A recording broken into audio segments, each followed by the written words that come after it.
Hey guys, welcome back to the garage. I'm Brian. I'm Austin. Hey, and we are going to start episode 2 of our Honda GX270 swap in this old four-wheeler frame. We had some parts that just came in. We're still waiting on some more parts. But anyhow, we're going to start working on what we can work on to get ahead until some more parts come. So, from our last episode, you guys know that we had to do some sprocket work on this four-wheeler. And this one here. This is our sprocket that we had. I talked about drilling the hole out in the inside and drilling these two holes out so it matches up with this. I actually have some pictures on how I did this. I took it to work and the guys at work helped me out and we got it done.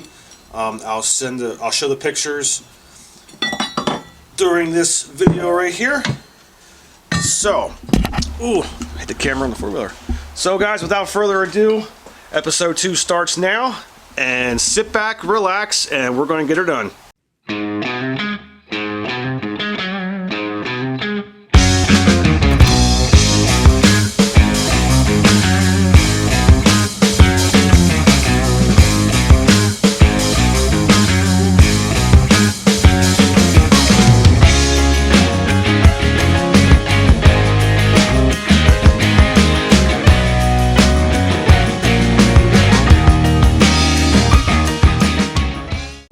Okay guys, like I said, we had to drill this out, and I'm going to show you the pictures now. They should come up right now and you'll be able to see what I'm talking about. So I'm just going to tell you about what we did basically on this sprocket.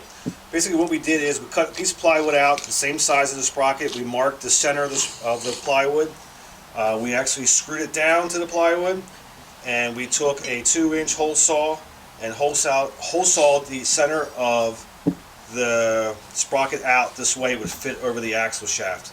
And after we did that, you could see us also drilling out the holes that mount the holes. The mounting holes that mount the sprocket to the hub. So you should be seeing those right now, and that's what we did. It wasn't that hard, and this thing fits on perfectly. And also, it should track pretty straight too. I mean, we got this thing pretty much dead center when we had the hole saw and drilled it out. So that's a quick showing of how we drilled out the center of the sprocket, and we'll keep moving forward right now. Okay guys, as you can tell, we got the sprocket mounted. Turned out pretty good. It's all in there nice and square, nice and straight. Next step is to get this chain kind of mocked up how we want it. We switched the clutch to the other side, flipped it over. This way we get more of a clearance of what we need. So what we're going to do is try to get this chain mocked up as best as we can on a length. Once we get it tracking straight, we're going to mark our square tubing. We're going to mark our frame. We're going to get all our frame cleaned up. This way we got some good welds. Actually, I'm going to cut like a V-notch into these square tubing. This way when we weld, we have more surface area to weld on. But first things first, we got to get this chain mocked up. We have to get it tracking straight before I start making any cuts or welds or anything permanent on this end. We're also going to run a chain tensioner from the factory. There's one that goes on this pivot point right here. I'm not sure what we're going to do, but we're going to try to reuse the chain tensioner that came with the four-wheeler originally. So that's our plan. So right now, it's time to get some chain mocked up, and we'll move forward from there. Okay guys, we got our chain all mocked up. Got our clutch on, we got everything pretty much lined up. It's tracking nice and straight. The only thing I gotta change is this sprocket tensioner. It's from the what's from the original four-wheeler, and it's not the right one. I'm gonna have to find some kind of sprocket that fits this chain because this is a different size sprocket. But other than that, it looks pretty good. It's tracking straight. Once I get that sprocket in, or order some kind of sprocket, or make some kind of tensioner up, then we can weld this up to the frame. So next thing to do is either buy a tensioner or make one of my own, but we'll figure that out. But I can't really make anything nice and tight and welded until I get that sprocket or tensioner taken care of first. So that's the next thing we're going to work on to get that tensioner done. Then we'll move forward to welding and get everything buttoned up. Okay guys, we're back at it again. In our last scene, we were talking about this tensioner that's the wrong sprocket size. So what I did is I ordered something. It's pretty darn close. Should fit in here. All I gotta do is grind this pin out. I'm going to run a bolt and a nut through there so that can go on to here, so we can actually take this tensioner, put it back on. That way we got a chain tensioner. Once we get that chain tensioner on the way I want it, the engine set the way I want it, I'm going to get this square tubing notched. This way it goes over the frame, get it welded down. This way we keep moving forward, and I got the exhaust in. So we're waiting on some parts. Cool, sick exhaust. It's going to be super loud. Louder the better. Go back on there. Go back. There you go. It's on there now. Okay. So, where's my tensioner? There it is. Next thing, grind this pin out. Get this sprocket in. We'll see you when I get that far. Okay, guys. I got the other sprocket out. There's the pin. Ground that end off, knocked the pin out, took this sprocket off, got my new sprocket. I had to drill these out here, right here a little bit, right there, because the pin is a little smaller. So basically what I'm going to do is get my 1/2-inch bolt, put a washer on it. Ooh, I need to use the bigger one. But anyhow, washer. That's not going to work. That's right. That's why I got a longer one. But anyhow, you guys get the drift. This is going to be my new chain tensioner. We'll get this on, see if we can get this thing squared up, and go from there. Okay, guys. Basically, this is going to be the setup.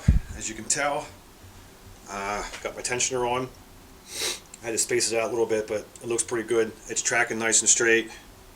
As you can see, you can't really see now. I gotta move it.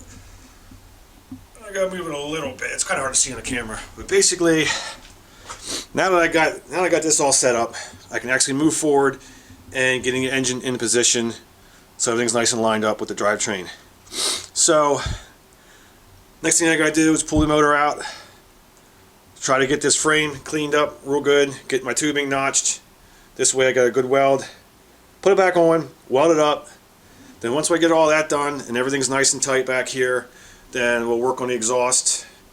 The fuel, I got a pulse pump for it. Actually, we're going to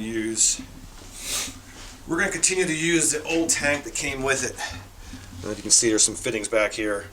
But I bought a pulse pump that goes on, got a special intake with a fitting on it for the pulse pump, because we can't run a tank because there's no room. And we're going to put a flat slide on there. I have one left over from my other build, one of my Coleman builds. I think I got a 30 millimeter flat slide I'm going to put on. So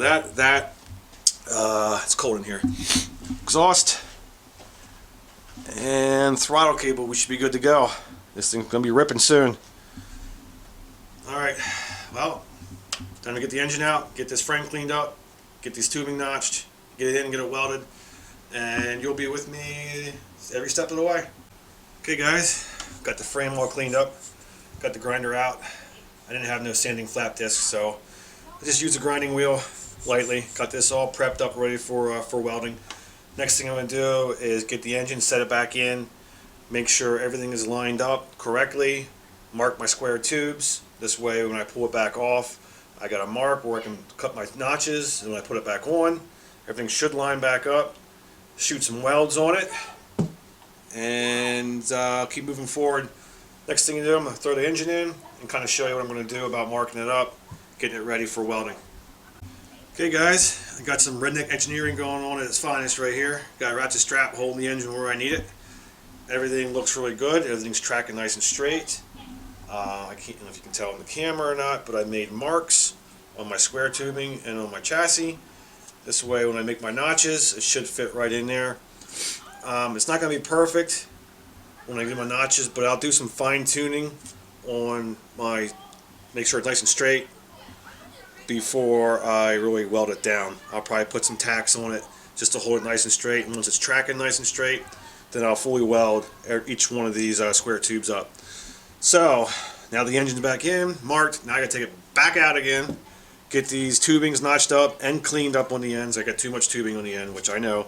I'm going to take these and cut them off with the cutoff wheel, get it nice and smaller. And that's what I'm going to do. So, hopefully the next scene, if I get it done tonight, this should be sitting back in there with this notched. Stick around. Okay, guys, Got my tubing notch. Does not look the greatest. I kind of messed up a little bit, but everybody knows when we mess up, you just fill it in with weld. So that's what I'm going to do. Don't look at the back one. That one's just not really that good. But anyhow, the front one doesn't look too bad on this one. That one doesn't look too bad. I didn't really cut these off yet, but I think what I'm going to do is I'm going to weld them up. Then I'm going to cut these off. But other than that, everything's tracking nice and straight. Tensioner's good. Everything's good. Straight through here. So next step, getting these tacked up. And just cut off. And see how it goes. Alright guys, this is all sealed up. He's ready to go. We're going to start laying down some tacks. And make sure it's nice and straight. Take the strap off.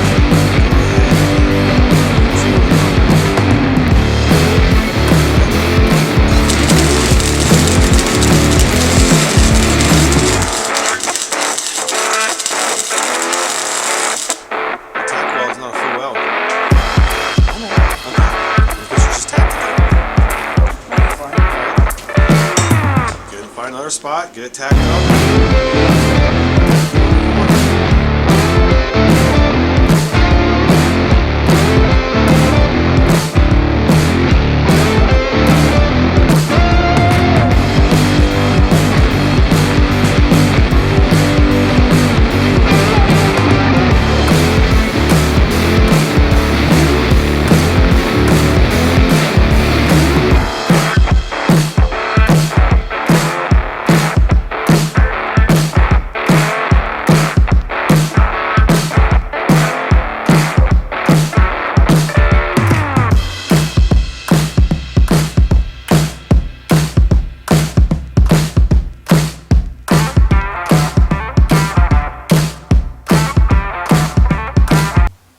Okay guys, we are done for tonight. It's all welded up. I'm not going to show you the welds because it's Austin's first time welding, but they'll hold. Anyhow, that's done. Got this tensioner all ready to go. Chains all nice and tight. Got the exhaust on. And I'm not sure if you can see in the camera. Maybe not.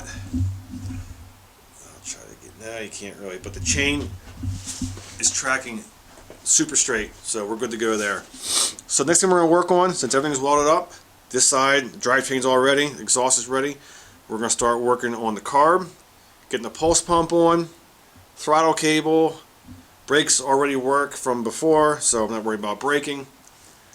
And there's probably some more, I just don't really think about it right now. But anyhow, we're done for tonight, and we'll see you guys in the next scene. Who knows when it'll be? We get more parts in. So, this side's ready. Well guys, we kind of just realized something just standing here looking at the bike. Four-wheeler anyhow. Austin said, you know what? He goes, the tire's not going to fit with the exhaust there. And the more we look at it, I'm like, yeah, you're right. It's not going to fit. So we put the old hub back on. We're going to put the hub bolts in there. And we're going to try to bolt the tire up and just see how much issues we're going to have, because the tire's big and it's going to rub the exhaust, or vice versa or something. So we're going to put the tire on and we're going to figure that out, and we'll show you guys here in a second if it's an epic fail. Okay guys, we actually got the tire on, and what we did is just flip the tire around, believe it or not, or the rim I should say. If you go over here, I'll show you how this one is like index real far in. Just flip it around and it actually gave us the room we need to clear the exhaust. The only problem is the valve stem is on the inside of the tire this way instead of the outside.